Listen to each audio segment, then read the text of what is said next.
안식입니다.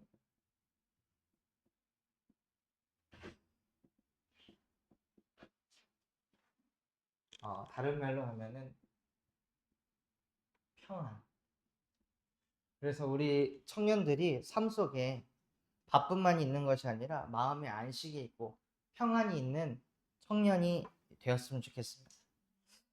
우리 청년들을 진짜 힘들게 하고 어렵게 하는 게 뭘까요? 뭐 때문에 청년이 그렇게 아프고 힘이 되는 걸까요? 창세기 11장 27절에서 32절에 보면요. 누가 나오냐? 아브라함이 나오는데요. 이 아브라함이 어릴 적에 상처가 있는, 어릴 적에 다른 사람들은 젊었을 때 다 자녀를 낳고 이렇게 가정을 꾸려가는데 자기만, 나만 안 되는 거야. 나만 가정을 꾸려도 자녀가 안 생겨. 이게 상처가 되는 거야. 청년들이 뭐 때문에 힘드냐? 현재 때문에 힘든 것이 아니라 언제 힘드냐면 이 어릴 적에 내가 상처받았던 게 지금의 청년의 상태를 만듭니다. 그래서 저는 어릴 적에 원래는 그 시골 학교를 다니다가 1학년부터 6학년까지 전교생이 63명이었어요. 그래서 우리 반은 14명. 1학년 때 친구였던 애들이 2학년 때 같은 반, 3학년 때 같은 반, 4학년 때 같은 반. 한 학년에 한 번밖에 없어. 그러니까는 저는 뭘 모르게 되냐? 새로운 친구를 사귀는 법을 모르게 돼. 계속 만나던 애가 만나던 애니까 그런 상태에서 갑자기 집이 김포에 있다가 인천으로 이사를 딱 갔는데 이거는 전교생이 4,000명이야. 막 한 학년에 13개 반이 있고 한 반만에 막 55명에서 60명씩 있더라. 그러니까는 나는 사람을 사귀는 법을 어릴 적에 배운 적이 없는 상태에서 거기 딱 들어가니까 어떻게 해야 될지 모르는 거야. 그러니까 거기에서 뭘 당하냐면 저와 상관없이 왕따를 당한 거야. 김포에서 왔다고 하니까 시골에서 왔다고 막 시골 냄새 난다고 막 애들이 괴롭히고 저보다 한 20cm 큰 애가 나를 이렇게 묶고 있고 어떤 애가 와서 날 때리고 이런 것들이 저한테 각인이 되니까 중학교 올라가도 새로운 친구 만나는 게 힘들고 고등학교 올라가도 새로운 친구 만나는 게 힘들고 대학교 가도 힘든 그 어릴 적에 저한테 들어온 그 상처가 청년이 되어서도 계속 따라다닌다. 새로운 사람을 사귀는 게 힘들고 스트레스 받는 이게 계속 나를 떠나질 않아. 그러니까 뭐가 뭐냐면 미래의 불안이 작. 이러면 어떡하지? 저러면 어떡하지? 과연 나는 사람을 사귈 수 있을까? 과연 나는 이성 친구를 사귈 수 있을까? 과연 나는 결혼을 할 수 있을까? 이렇게 새로운 사람 사귀는 걸 힘들어하는데 나는 직장 생활은 제대로 할 수 있을까? 이런 생각들이 막 머릿속에 계속 들어오니까 결국에는 지금의 내가 힘든 게 아니라 과거에 나한테 들어왔던 그 어릴 적 상처가 나를 완전히 사로잡아 가지고 이 인생을 끌고 가. 나뿐만이 아니라 이 성경에 나오는 아브라함 또한도 어릴 적에 자녀 안 생긴 게 이게 언제까지 됐냐? 75세까지. 그러니까 이 사람은 얼마나 이 상처가 깊이 들어갔겠어요. 그러니까 여기에서 못 나오는 거예요. 하나님을 만나도 어디 안에 있냐? 이 안에 있어.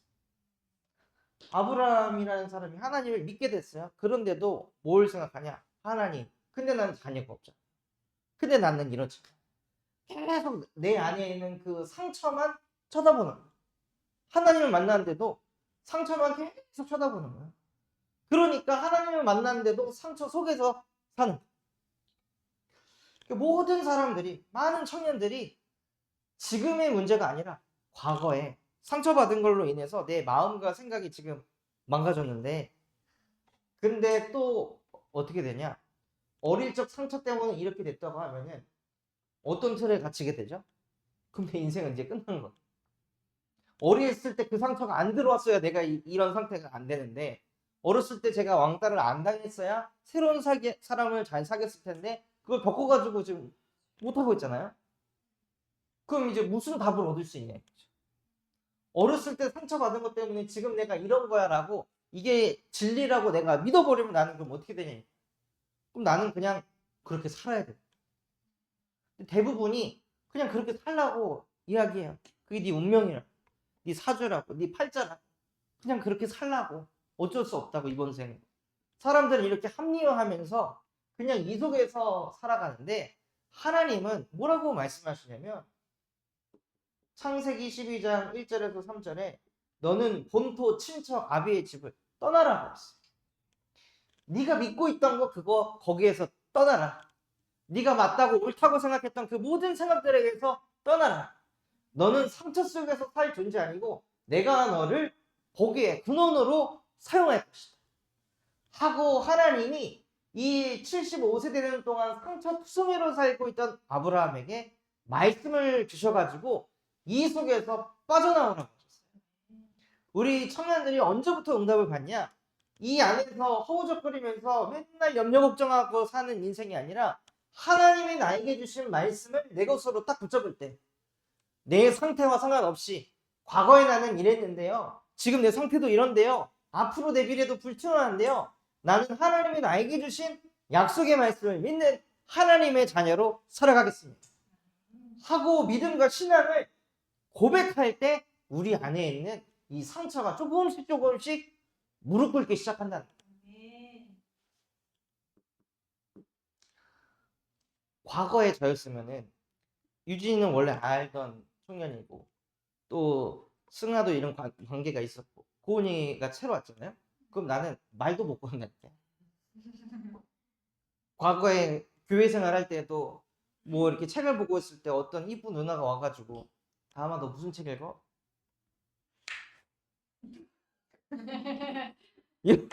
말을 못해. 재밌어? 뭐가 재밌는데? 재밌어. 쳐다보지도 못해. 눈 밑에까지만 쳐다보고 눈도 못 쳐다봐. 그래놓고 아무 눈도 안 맞췄는데 막 발끝, 내가 느끼기에서는 이 발가락부터 머리끝까지 다 빨간색이었을 거야. 제발 빨리 좀 가라. 제발 빨리 좀 가라. 나한테 말 좀 걸지 마라 제발. 그런 상태. 그런데 그런 저를 하나님이 저와 함께 하시니까 그 속에서 해방을 시키시다. 그래서 우리 청년들에게 뭐가 세워져야 되냐면요, 이 청년의 망대가 세워져요. 그것이 무엇이냐? 어릴 적의 상처가 아니라 우리도 모르게 우리는 뭘 갖게 됐냐? 영원한 상처를 갖고 살아가고 있는 거예요. 원래 인간은 창세기 1장 26절에 보면 하나님이 뭐라고 말씀하셨냐? 우리가 우리의 모양대로 사람을 만들어 보자 라고 하셨어요. 여기서 말하는 우리가, 하나님은 한 분이시잖아요. 근데 하나님이 왜 우리가라는 표현을 했을까요? 그 하나님이 어떤 분이시냐면 성부 하나님, 말씀으로 역사하시는 하나님이시고, 성자 예수 그리스도, 예수 그리스도의 이름으로 우리를 구원하신 분이시고, 성령 보혜사, 우리에게 모든 것을 가르치시고 은혜 베푸시고 지키시고 인도하시는 이 보혜사, 그래서 성부, 성자, 성령이신 이분을 가르쳐서 우리는 성삼위 하나님이라고. 우리는 누구를 믿는 존재냐? 이 성삼위 하나님을 믿는 존재. 근데 이분들이 다 따로이지만 이분이 뭐냐? 일체. 그래서 한 분. 세 개의 위격이 다르지만 사실은 하나다. 그래서 성부, 성자, 성령이신 이 성삼위 하나님의 그 속성이 뭐냐면 함께하는. 그러면 하나님이 사람을, 우리를 자기의 모형대로 창조했다는 것은 무슨 뜻이냐면 이런 속성을 가진 그대로 저와 여러분의 영혼이 이 성삼위 하나님과 함께하는 존재로 창조했다. 그래서 언제 어디서든지 간에 이 하나님과 항상 함께할 수 있는 존재로 저와 여러분을 창조하신 거예요. 그래서 인간은 이 하나님이 나와 함께한다고 내 속에서부터 믿어질 때, 그때 가장 평안하고 행복합니다.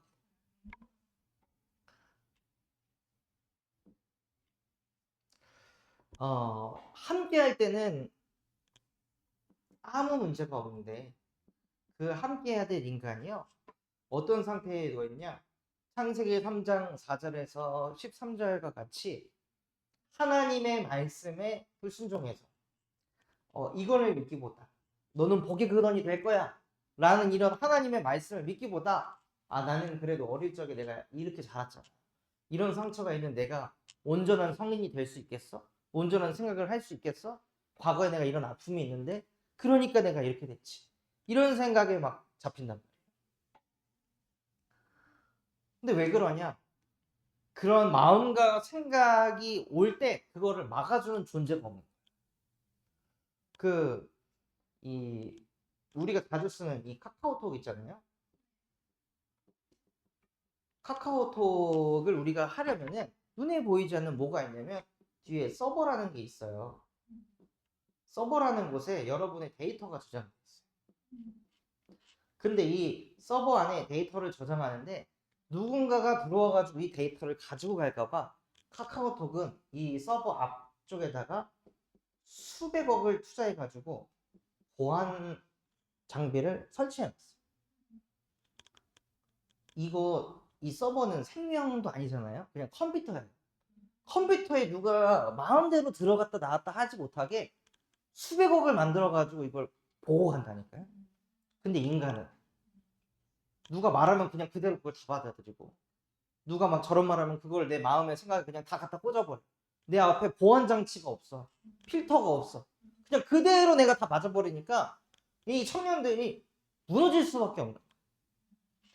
하나님이 우리와 함께 하시면서 그 모든 것들을 보호하시고 지키셨던 그 하나님이 싹 사라지니까 나 혼자 남아있으니까 혼자 그거를 다 감당해야 되니 얼마나 인생이 힘들겠냐. 그리고 원래 인간이 이 말씀에 보면요, 뭐라고 돼 있냐? 하나님의 낯을 피하여 숨었다고 돼 있어요. 그러니까 자기도 모르게 불안한, 이유 없는 불안이 자꾸 찾아와. 미래가 걱정되고 이 관계도 걱정되고 부모와의 관계, 나의 경제, 나의 미래, 이거에 끊임없이 내 마음속에 이유 없는 불안함이 계속 몰려. 그리고 뭔가 문제가 생겼을 때는 무엇을 하냐? 자꾸 남 탓을 해. 하나님이 아담한테 선악과를 누가 먹게 했냐 하니까 당신이 준 여자가 내게 먹게 했습니다 하고 자꾸 남을 탓해요.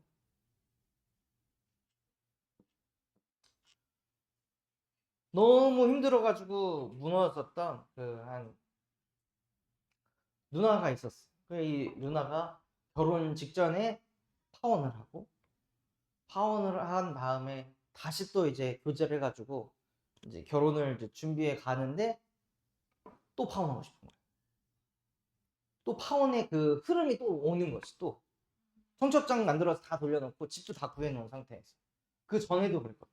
집 다 얻어놓고 살림 싹 세팅해놓고 청첩장 돌리고 예식장 다 잡아놓은 상태에서 파혼을 했어. 근데 이번에도 또 그 흐름으로 오니까는 미치려고 하는 거야. 근데 대화를 나눠보니까 뭐가 느껴지냐? 이 누나가 과거에 연애를 하면서 다른 남자들한테 받은 그 상처를 가지고 지금 현재의 남자를 쳐다보는 거야. 이 사람은 그 사람이 아닌데 과거에 나한테 상처 줬던 거, 이게 세팅이 되어 있잖아요. 이 사람은 지금 그런 뉘앙스가 아닌데 자꾸 해석을 그렇게 하는 거지. 그러니까는 거기에서 자꾸 오해하게 되고, 그러니까 믿지 못하게 되고, 믿지 못하는 사람은 어떻게 해요, 여러분? 그러니까 계속 흔들려가지고 또 파혼해야 되는 거 아닌가, 이런 생각으로 자기도 모르게 끌려가. 그래서 쭉 얘기를 듣고, 누나, 내가 봤을 때는 그 형님분은 그런 사람이 아닌 것 같은데, 내가 느끼기에는. 그러면서 얘기를 나눠보니까 과거에 자기가 연애를 하면서 남자한테 어떻게 뒤통수를 맞았는지, 어떻게 상처받았는지, 그런 것들을 이렇게 얘기를 하더라고요. 그러니까 그걸 안 당하고 싶으니까 자기도 모르게 방어 기제가 자꾸 나오니까 이 남자를 자꾸 쪼는 거야. 그러니까 이 남자가 자꾸 쪼니까는 겉으로 도는 거지. 그게 왜 그러냐? 하나님 떠나가지고 자기 혼자 계속 생각하다가 불안에 빠져가지고 그 상대방의 탓만 계속 하니까 진짜 문제가 뭔지 안 보인. 진짜 문제는 지금 내 생각에 빠져가지고 내 상처에 빠져있는 그게 안 보이고 있는 건데. 근데 결국에 또 그렇게 살 수밖에 없는 이유가 무엇이냐? 원래 인간은 하나님과 함께 해야 되는데 하나님과 함께가 안 되니까 찾아온 문제라. 그래서 하나님께서는 인간이 가지고 있는 이 영원한 상처를 치유하시려고 우리 청년들에게 영원한 복음을 주셨습니다.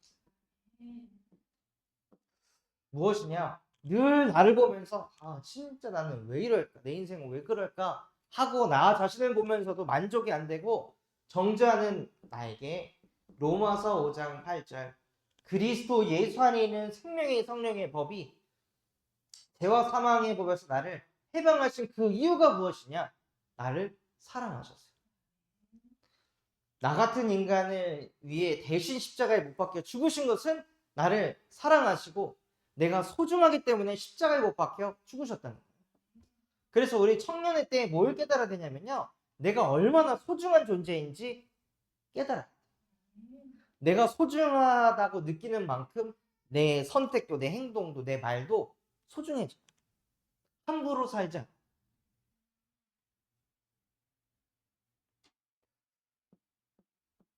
그래서 요한일서 3장 8절, 하나님의 아들이 나타나셔서 무엇하게 하냐? 자꾸 너 혼자야. 네 혼자 이거 다 감당해야 돼. 라고 생각을 계속 가져다주는 그 모든 마귀를 하나님의 아들이 오셔서 박살내셨습니다. 또 우리도 모르게 어떤 상처에, 생각에 갇혀있을 때 자꾸 뭘 하냐? 말씀을 가지고 나를 그 속에서 해방시키는, 그리스도 예수 안에는 생명의 성령의 법이 죄와 사망의 법 아래에서 자꾸 생각하는 나를 해방하셨습니다. 하고 자꾸 그 생각 속에서 해방을 받는 거예요. 또 요한복음 14장 6절, 예수께서 이르시되 내가 곧 길이요 진리요 생명이니 나로 말미암지 않고는 아버지께로 올 자가 없느니라.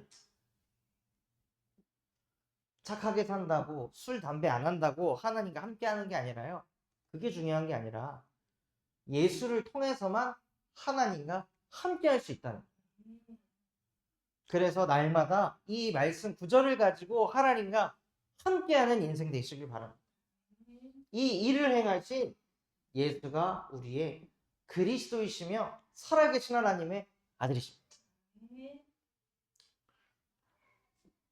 아침에 제가 승하 청년하고 소통하면서도 얘기를 했는데, 저랑 엄청 친한 친구, 막 술도 잘 몰랐고, 그 다음에 뭐 이성 친구도 못 사귀었던 그 친구를 제가 술을 가르쳐주고, 술은 이렇게 마시는 거야. 근데 복음을 모를 때 술은 이렇게 마시는 거야. 야, 여자하고는 대화를 이렇게 해야 돼 하고, 막 야 너 여기 오면은, 여기서 알바면은 내가 너 무조건 여자친구 생기게 해줄게. 근데 진짜 여자친구 생기게 해주고 그렇게 막 다 만들어줬단 말이에요. 그러니까는 얘가 거기에서 타락해버렸어. 혼자 술을 마시고 맨날 나는 여자를 어떻게 만날까 이런 생각 가지고, 원래 인천에 있었던 친구가 돈 벌겠다고 여수까지 가가지고 일을 하는데 자기 너무 외롭다고 해가지고 기차 타고 내려왔어요. 내려가니까 친구가 야, 너 여기까지 왔는데 내가 좋은 곳 데려가 줄게, 그렇게 얘기를 하더라고. 그래서 좋은 곳? 어디 뭐 경치 좋은 곳이 어디 있냐고. 아무 생각 없이 그렇게 얘기해. 거기 말고 내가 너 어른 되게 해줄게 하고. 어른? 네가 나를 어떻게 어른을 되게 해줄 건데 하니까는 가보면 알아. 막 느낌이 뭔가 더러워가지고 야 너 솔직히 말해 나 어디 데리고 가려고 하는 거야. 그러니까는 퇴폐업소를 데리고 가려고 하는 거야. 그래서 그 친구한테 이제 얘기한 게 야 네가 여기 친구랑 부모랑 떨어져가지고 외딴 곳에 와서 개고생하면서 이 돈 벌어가지고 왜 그 번 돈 갖고 니를 사랑하지도 않는 여자한테 갖다 11조 바치냐고. 주중에 막 감사원금 드리고 뭐 11조 하고 너 집사라고 건축헌금 주고 왜 그 짓거리를 하고 있냐고. 너 한 달에 몇 번 가냐고 하니까 막 일주일에 한 달에 4번 5번씩 간다는 거야. 그러니까 한 100만 원 정도를 거기다가 쓰는 거지 얘가. 그래가지고 야 가려면 네 혼자 가. 아 나는 내가 사랑하지도 않는 여자랑 그러 하고 싶지도 않아. 나는 소중한 존재인데 왜가 내가 돈을 주면서까지 내가 왜 그 짓을 하면서 살아야 돼? 그리고 너 지금 그렇게 정욕을 풀고 그렇게 살다가 나중에 네 결혼하면 너 어떻게 될 것 같냐? 네 와이프로 네가 만족할 수 있을 것 같냐? 너도 모르게 자꾸 그 생각 올 거다. 그럼 네 가정 또 쪼개져. 그럼 아 난 또 가정을 이룰 사람이 아닌가 보다. 지금 하고 있는 생각 똑같이 그렇게 하면서 너 지금 너희 부모님 이혼 당해가지고 너가 그렇게 상처 속에서 살았는데 네 자식한테도 너 또 그거 대물림 해줘야 된다. 난 진짜 네가 그렇게 안 살았으면 좋겠다. 진짜 그 외로움과 공허함을 달랠 수 있는 길은 술도 아니고 여자도 아니고 성삼위 하나님과 함께 할 때 인간은 가장 행복한 거다. 그러면서 진짜 미안하다. 내가 너한테 술을 가르쳐줘서 여자를 연결시켜줘서 내가 진짜 미안하다고. 그땐 나도 답이 없어가지고 너한테 이거 알려줬는데 진짜 나에게 답이 생겼다. 너가 정말 행복했으면 좋겠다. 해서 그 친구한테 복음 전하고 그 그리스도를 영접해가지고 하나님 자녀들. 늘 돈 쫓아가던 인생이 자기가 생명을 얻어서 지금은 생명 살리는 119 구조대 일을 하고 있거든. 물론 이제 생명 살리겠다고 들어갔지만 친구 와가지고 가면은 여기 참새가 들어왔어요. 참새가 있어. 그럼 이 친구 뭐 하냐? 헐 날라가. 안녕히 계세요. 현실이 그렇다면서 드라마에서나 보던 막 생명을 살리고 막 그런 일은 어쩌다 가문에 콩나물 하나 있고 벌 쫓아주세요 그러면 맨날 뭐 쓰고 가서 벌 쫓아주고 뭐 그런 일 한다고. 그래도 진짜 복음을 가지니까요. 그 친구가 자기 자신을 얼마나 소중히 여기는지 그걸 회복시켜 주시더라고요. 그래서 이 영원한 복음을 가지고 영원한 증인이 되게 하려 하십니다. 히브리서 11장 8절에서 12절 말씀처럼 이렇게 어릴 적에 상처투성이었던 아브라함이 실제 이 하나님의 말씀을 딱 믿게 되니 지금도 믿음의 증인으로 쓰임받고 있어요.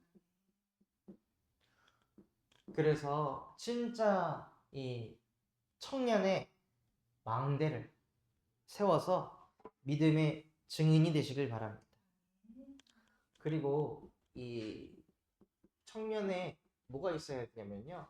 사명이 있어야 돼요. 그냥 하루하루 사는 것이 아니라 나의 현장,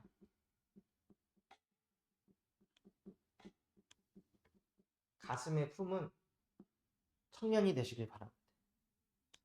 이 다니엘이라는 청년이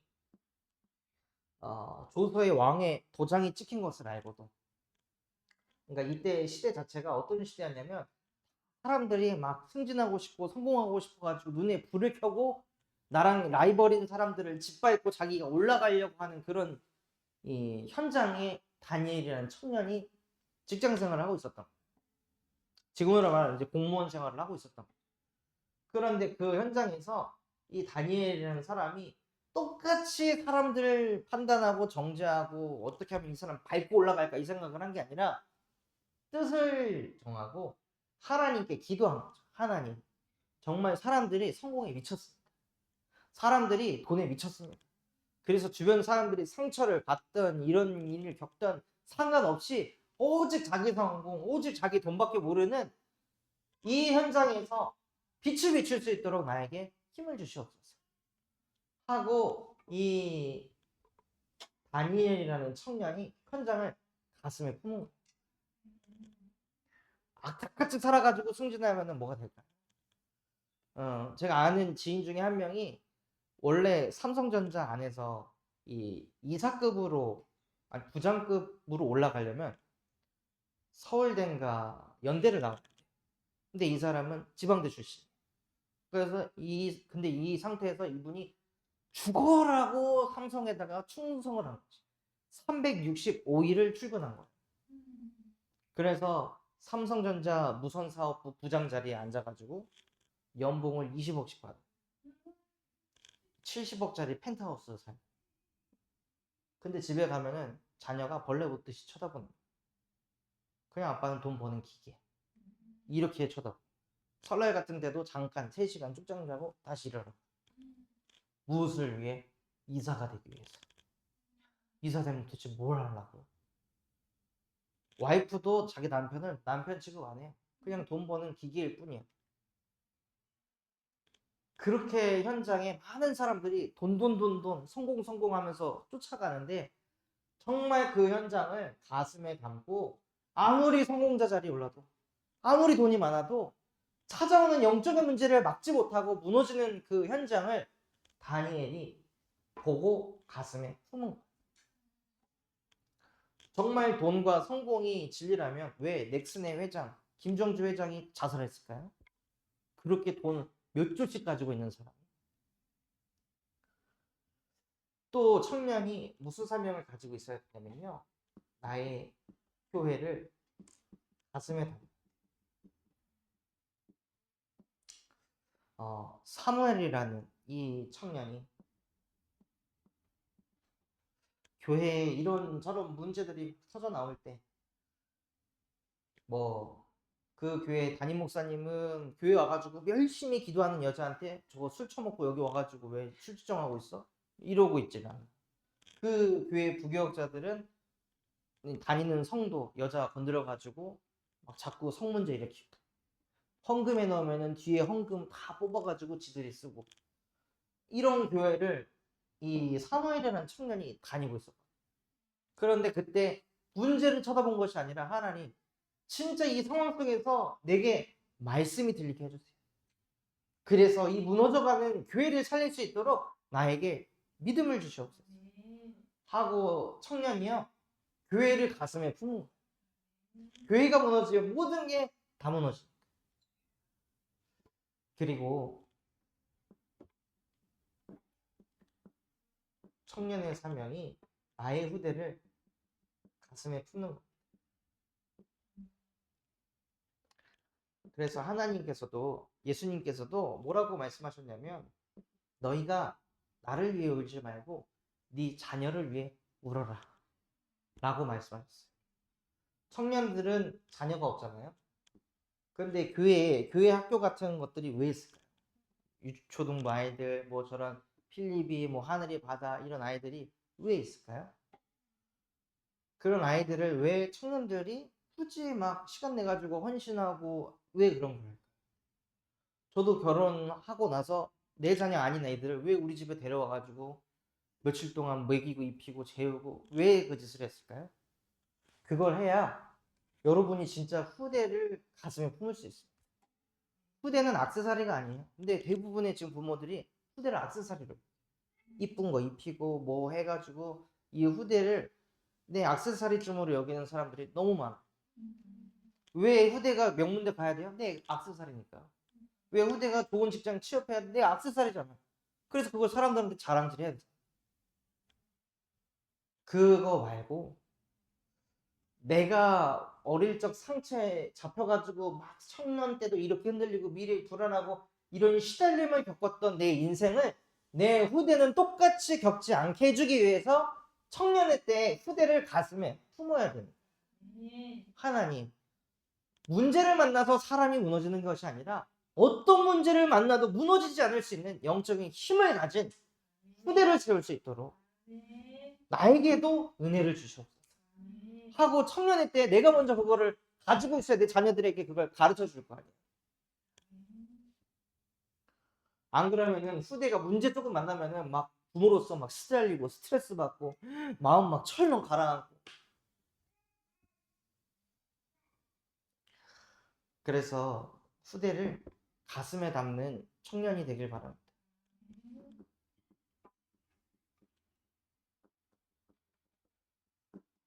오늘 멈춤의 안식인데요. 하나님께서는 오늘 읽은 말씀에 보면 먹을 만큼 주시는 하나님이시죠.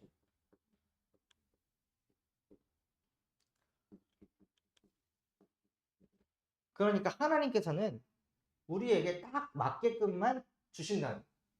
그런데 우리가 먹을 만큼 먹지 않고 먹을 만큼보다 더 먹으면 어떻게 되죠? 배탈 나는 거야. 그때부터 시달림이 온다. 그러니까 먹을 만큼만 누려야 돼. 관계 또한도 마찬가지. 이 사람에게 내가 관심을 받고 싶고 사랑을 갖고 싶은데 받을 만큼만 받아야 돼. 근데 그거를 더 요구하는 그 순간부터 사람은 시달리기 시작. 그걸 더 요구해야 되니까 머리 굴려야 되고 설득해야 되고 뭘 해야 돼. 근데 하나님은 우리에게 딱 먹을 만큼. 무슨 뜻이에요? 우리에게 필요한 만큼만 정확히 주신다. 그러니 그 하나님을 믿고 있기 때문에 우리의 필요에 대해서 여러분이 두려워할 이유가 없어요. 하나님은 나의 필요를 아시고 채우신다.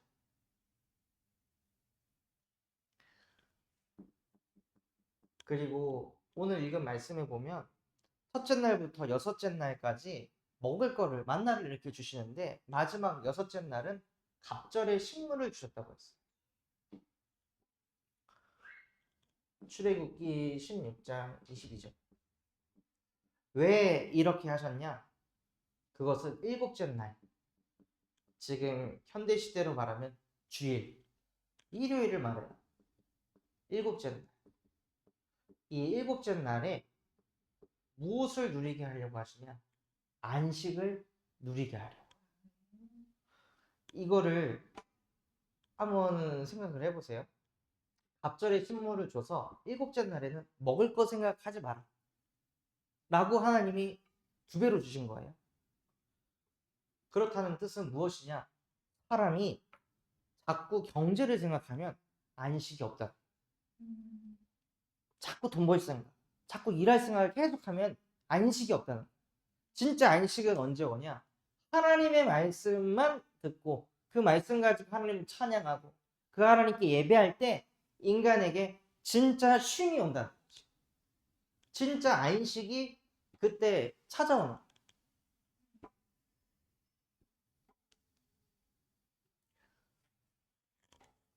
아까 우리 승하 총장이 지난주에 너무 일만 해가지고 쉼이 필요해갖고 친구 만나가지고 한 2박 3일 동안 엄청 놀았대. 그런데 그것도 한계가 있어요. 놀고 놀고 또 놀고 또 놀고 또 놀면은 한계가 온다니까. 쉼이 안 생겨. 아씨, 내가 왜 이렇게까지 놀아야 되지? 이런 생각이 오잖아. 나는 분명히 쉬려고 놀았는데 내가 왜 이렇게 시달리고 있는 거야? 왜 이렇게 스트레스 받으면서까지 얘를 만나가지고 내가 이 짓을 해야 되는 거야? 돈까지 써가면서 가만히 있지 못하냐 내가 막 이런 상태가 또 온다니까. 진짜 쉼은 언제 오냐? 하나님의 말씀 받는 그 시간이 인간에게 안식이 오는 시간.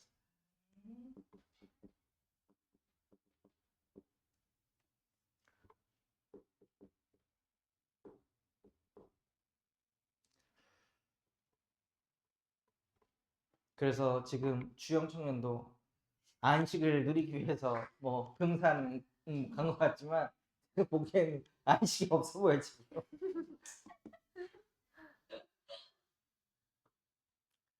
그래서 우리 청년들이요, 진짜 하루 한 번 멈추는 시간을 가지신.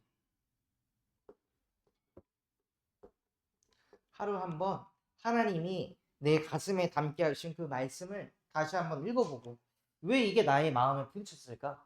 내 마음속에 뭐가 있길래? 왜 나에게 이런 감동이 왔을까? 내가 어떤 아픔이 있고 어떤 고민이 있길래. 그래서 그것을 가지고 묵상할 때 여러분 속에서부터 안식이 생기고 평안이 회복이 돼요. 그 힘을 가지고 청년에게 주신 사명을 감당하는 증인 되시기를 예수 그리스도의 이름으로 기도하겠습니다. 하나님 아버지 감사합니다. 오늘 우리 청년들에게 말씀 주신 그대로 어릴 적에 받은 그 상처 속에서 살아가는 인생이 아닌 그 속에서 빠져나올 수 있는 하나님의 말씀을 붙잡는